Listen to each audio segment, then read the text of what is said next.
السلام عليكم ورحمة الله تعالى وبركاته. إن كنتم من المتتبعين الجدد لقناة الجديد سبورتس فلا تبخلوا علينا بالاشتراك وتفعيل الجرس.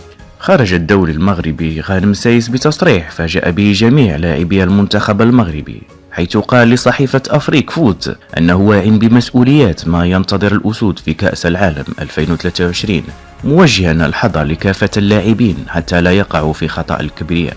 هذا موعد نهائي مهم للغاية. نحن نعلم أن الفرق الأخرى تنتظرنا بعد كل الذي قدمناه في نهائيات كأس العالم 2022.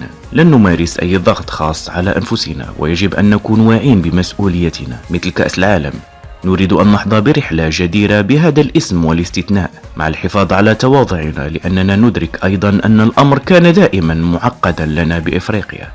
والدليل على ذلك هو أنه حتى الآن لا يوجد لدى المغرب سوى كأس واحدة عام 1976، والتي يعود تاريخها إلى ما يقارب 50 عام.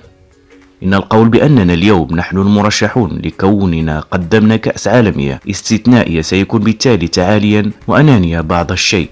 وأضاف قائلا إن مسابقتي كأس إفريقيا وكأس العالم مختلفتان تماما، وقد عايشتهما تماما، لكننا ندرك قوة فريقنا وأنه لدينا بلدا بأكمله خلفنا. سيتعين علينا وضع نفس المكونات التي وضعناها في كأس العالم للوصول إلى النهاية إن شاء الله.